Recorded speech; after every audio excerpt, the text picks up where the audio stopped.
One of the reasons that our technology is impeded and prevented from feeding the world properly is the failure of one of our networks. It's an information network, and it's called money, about which we have the most unbelievable superstitions.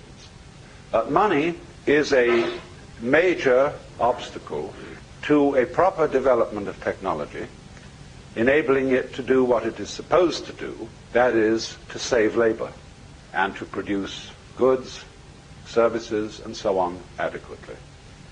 I'm not an economist, but any fool can see certain extremely fundamental principles about this whole situation.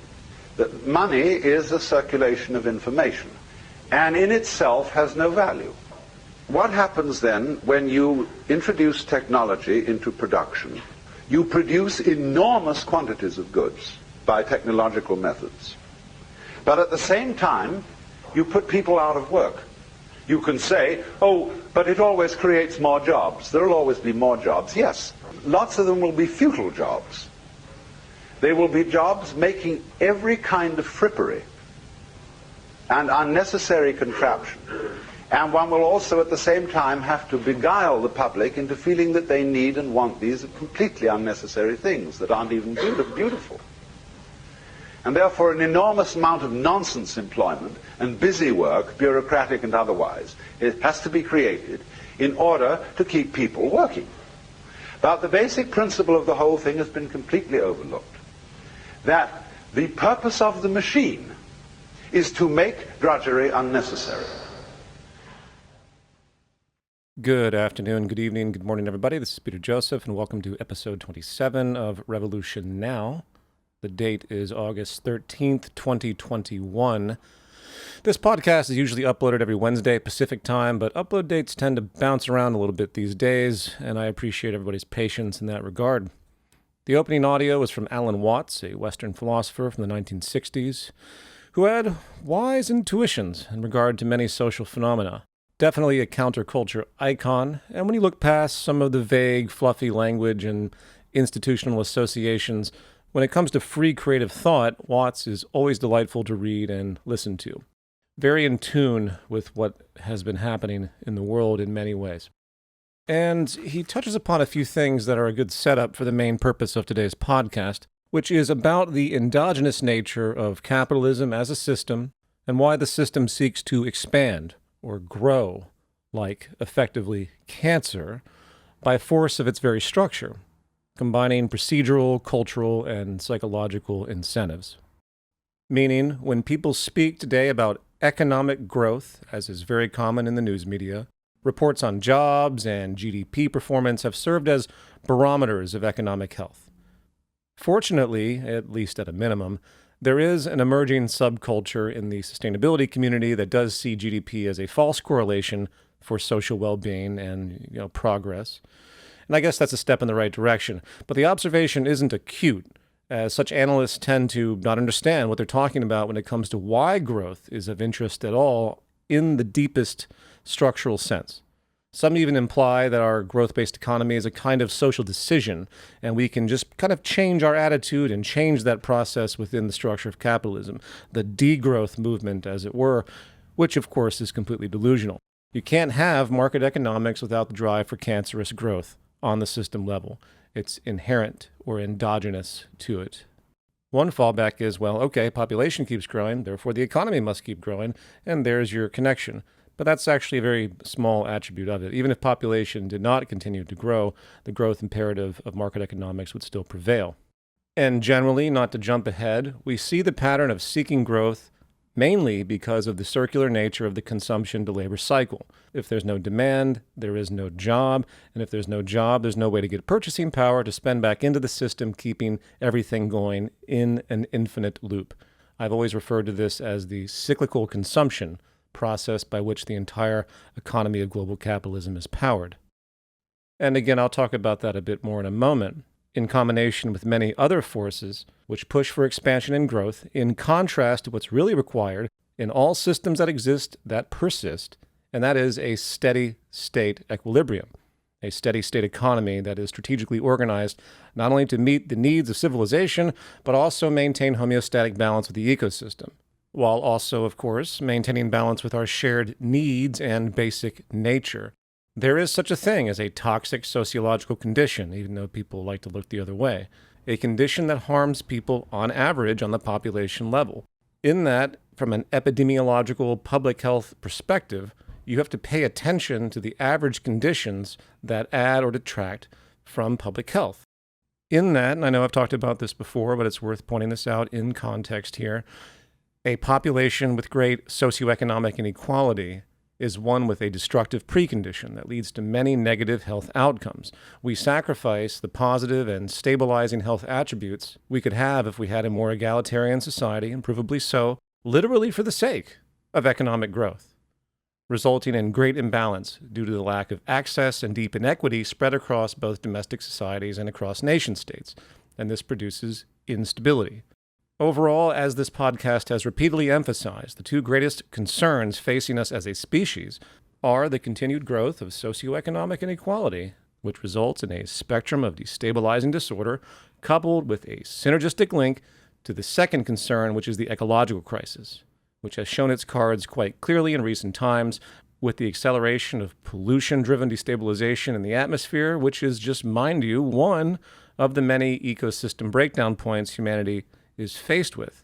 However, because of the grandness of this kind of destabilization, it will no doubt create systemic acceleration of the other problems, such as topsoil loss, resource overshoot, biodiversity loss, and a litany of other issues, other market externalities to be accurate. All of this, once again, is to highlight the fact that there's something intrinsically wrong with the very nature of our economy when it comes to its ability or inability to create balance. And there are all sorts of general equilibrium theories associated with market behavior that I'm sure you've heard of, and most all of them are wrong.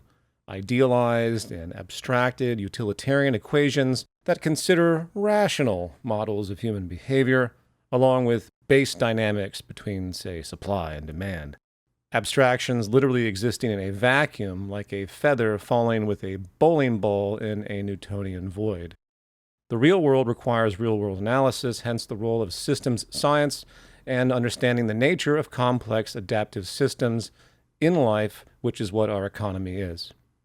True systemic understanding is real-world understanding, and the true nature of markets has proven itself time and time again on many, many levels. It is empirically obvious, not to mention formally calculable. The true model of the capitalist system can only gravitate toward destruction.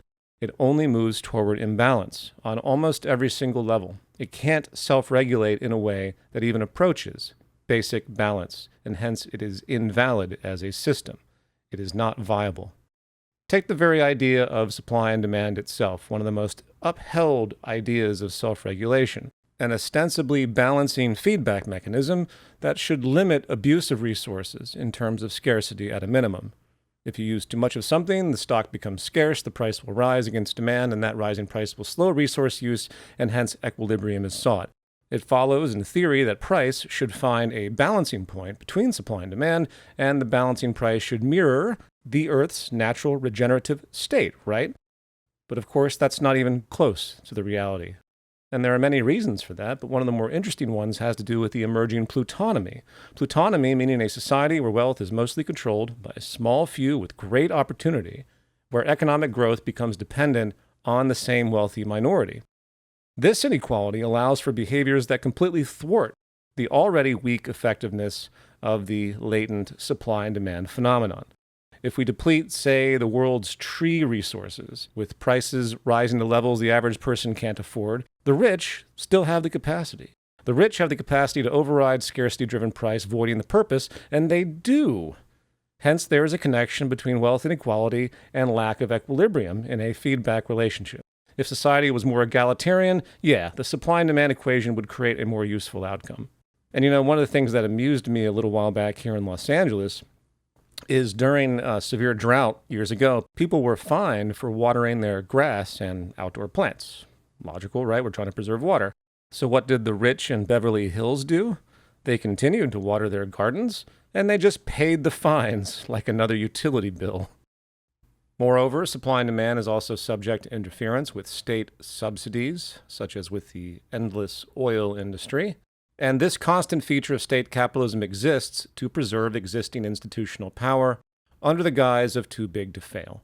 That is another form of overlapping influence. Some see it as an interference, of course, but it is just as consequentially normal and to be expected on the system level, which is far larger in the scope of dynamics than the theorists of free markets choose to recognize. Sorry for the tangent, but the state is not a separate system. It is exactly part of the economic system we have by extension. First, in the form of needed management.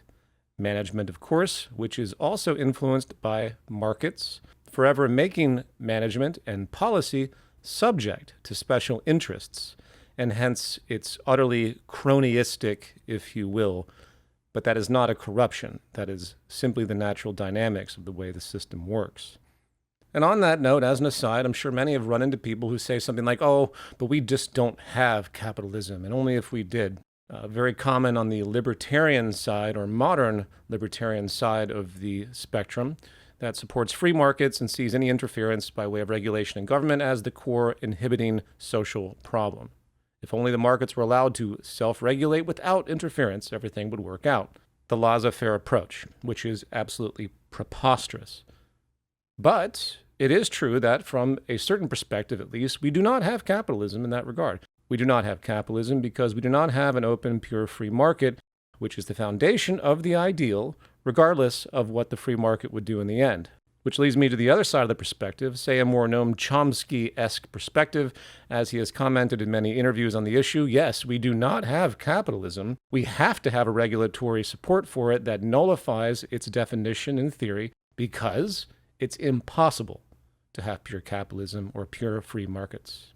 Given the entire thing will gravitate towards self-destruction through unmanaged growth and complete and utter imbalanced exploitation and diminishment of resources and destruction, all of the unmanaged market externalities would be a free-for-all if there was nothing to counter them, and that's where the state comes in on one side. So those are the two polarized perceptions that share a common thread with the abstracted truth that, yeah, sure, we don't really have capitalism. And of course, the Chomsky view is most accurate. In the end, it's best to just put all the ideological stuff aside and look at what the system's actually doing through the lens of system science.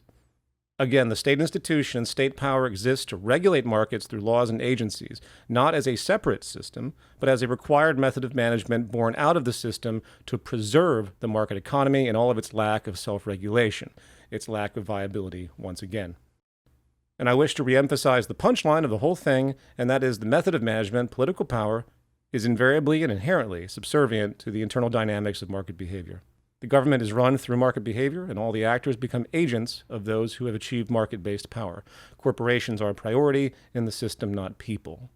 This is by far the most inconvenient political revelation for those who are motivated and believe in the agency and potential radicalness of the political movements in their interest to seek relevant change. No one wants to hear that the very system of regulatory democratic control is flawed inherently and will continue to be systemically compromised by the special interest dynamics and incentives born from the market economy and the groupism and competitive nature of it. Some may remember a short little story in my book, The New Human Rights Movement. It was called The True Free Market, which is the freedom to restrict the freedom of others, the freedom to buy legislation and effectively own politicians to use the state as a tool for competitive advantage. In the United States, which is by far one of the most exacerbated expressions of this inherent characteristic of global society, lobbyists from the business world don't just give money to politicians for favors and cue bono. They actually sit down and write many of the laws. It is that entrenched.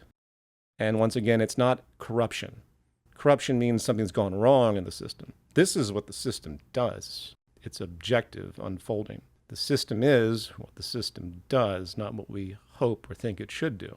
And needless to say, that is not a perspective you will find in any mainstream political discourse out there. I had a conversation not that long ago with a notable political figure. I really try to get this point across to no avail. It's very hard to communicate how the system manifests its own agenda through mass behavior of actors unwittingly, following the rules and incentives, and that agenda is actually counterproductive to the advancement of public health. Everyone seems to be aware of how corrupting money has been. Even in the Bible, the love of money is the root of all evil and whatnot. Yet it's still been assumed that we can just legislate this thing out and control it like a caged beast. And that attempt has not worked, at least not on the level that's required. In fact, things have gone the other direction, and notoriously so, over the past century, with epidemic inequality and, of course, the collapse of our habitat, all due to the imperative of economic growth. And to drill this home just a little bit farther from the political perspective, progressives often hold up accent points, such as the United States' ruling Citizens United that basically declared corporations as people and have similar rights as people, which is just hilarious. And folks say, well, we just need to reverse that ruling, and then we can get back on the right path. That is the most common reactionary pattern and reasoning if you pay attention to the progressives in the political sphere. If we can just reverse some of these things, everything will be fine. Not observing those patterns as an actual evolution, as an adaptation. We see policy shifts like what was set in motion to help social welfare in the United States with FDR years ago, and we say, oh, but we did that. That means we can do anything. We were able to make these counter moves against the system for better social health. And what we don't see is that there's a constant natural gravitation of the system to erode such counter-capitalist policies in favor of free market determinism. And that is a constant as long as the system is there, and it will do just that, erode over time anything that gets in its way. It might take a year, it might take a century, but the natural gravitation, the flow of that river remains the same, and that is a serious problem. And sorry to belabor that point, as I've covered it a few times, but it's very, very important to keep in mind because of how traditionalized the political establishment has become and how it's simply presupposed that this is the only method that can work and the system is fine and we just have to engineer better moral people within it and all of that noise. And as an aside, I find it kind of interesting that the root of the word corporation is corpus, which means body. And we refer to the leader of corporations as the head of the company. So Citizens United is kind of spooky in that sense that this sort of evolution of the very concept of this business entity has been attempting to mirror life itself, which I find a little traumatizing, frankly. Anyway, etymology is always kind of fun. Now, sorry for being a little all over the place here. I apologize, but back to the Alan Watts quote. One question that arises that hasn't been given enough consideration regards the Industrial Revolution and that increased ability to create a relative surplus, as has been talked about before with the rise of mechanization and an almost exponential increase in production efficiency.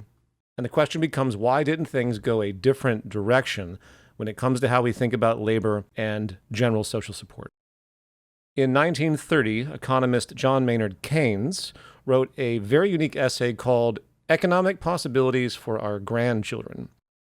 In it, he put forward a common-sense ideal trajectory, where 100 years from his time of writing, which is basically the time we're in right now, people would likely only work 15 hours a week, 3 hours a day, and other adjustments, where effectively things would become free in life with less reliance on markets and money.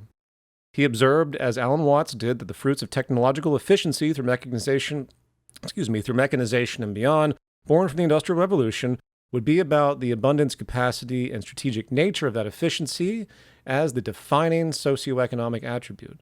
And in time, people's need to constantly work to gain money through labor would be offset by lowered costs driven by heightened efficiency and so forth. I've spoken about all this before, and you might be familiar with it because it's also very common fodder for the techno-capitalist apologists.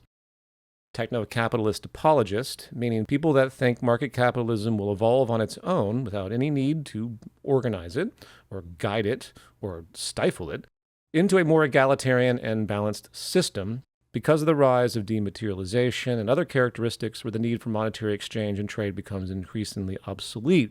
Again, this relates around the rise of computer technology, information technology that applies to many, many disciplines through effectively Moore's law as sort of a foundational concept of exponential unfolding, doing more with less, Buckminster Fuller's ephemeralization, or from a different angle, the Jeremy Rifkin market-based idea of zero marginal cost, which then leads to a kind of theoretical demarketization, whereby you can theorize a kind of evolution in our economy where people are getting their needs met with great efficiency in design and production, and they don't have to work that much, higher wages, cheaper goods, etc.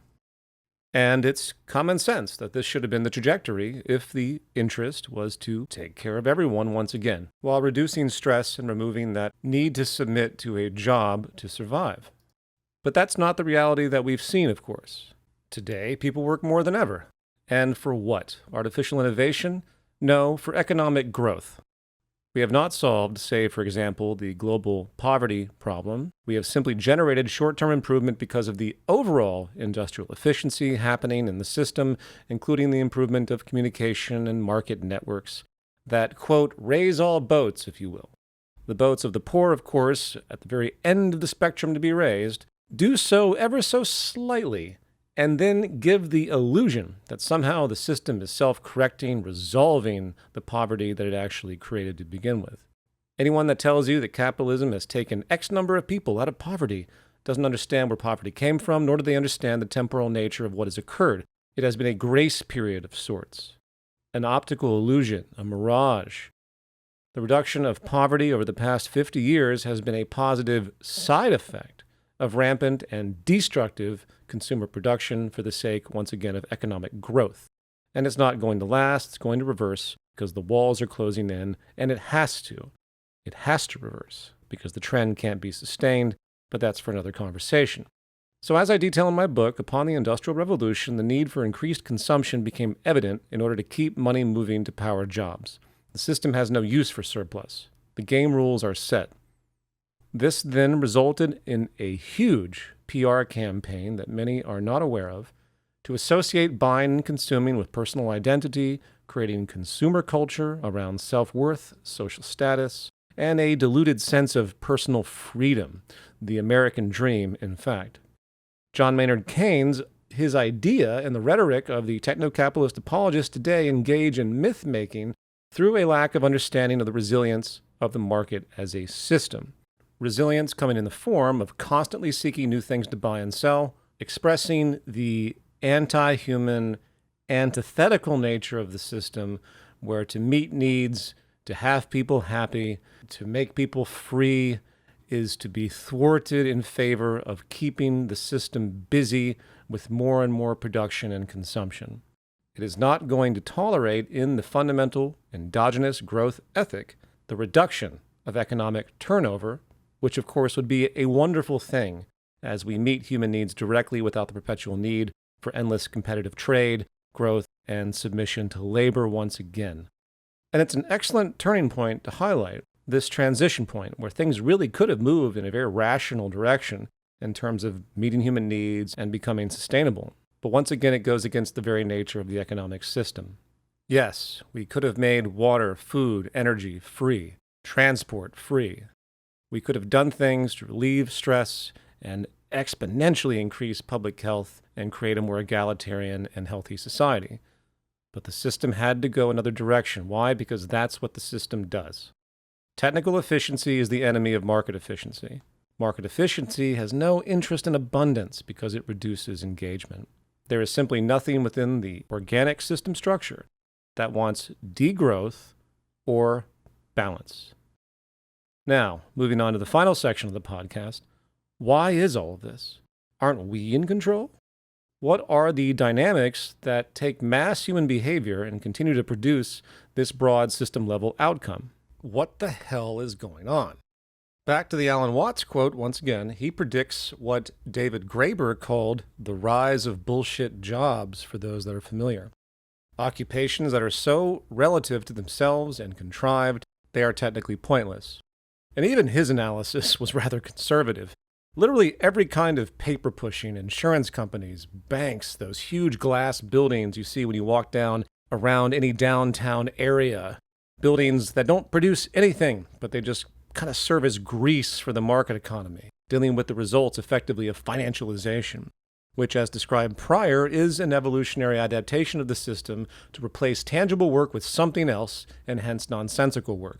More money being made on Wall Street and investment schemes than actual good production and so forth. Again, this is part of the system's resilience. It refuses to make itself obsolete.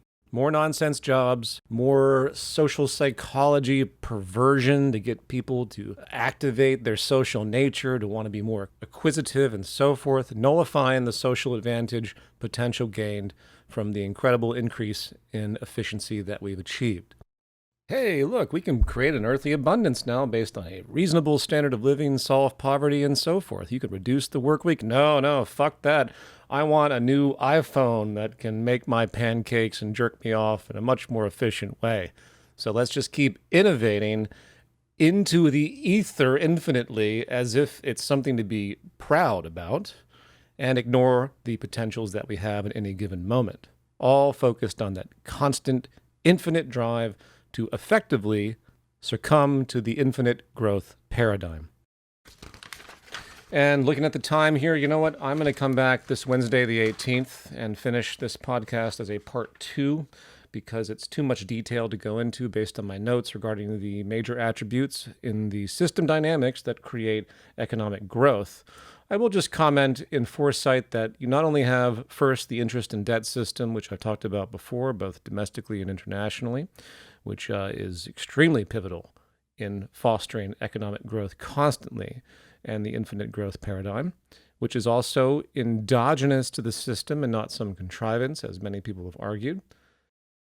Extending to the second issue, which is very, very intricate, which is about the dynamics of market competition itself, not only amongst individuals and companies, but also nation states, and this sort of constant feedback and antagonism between parties that forces an infinite growth ethic.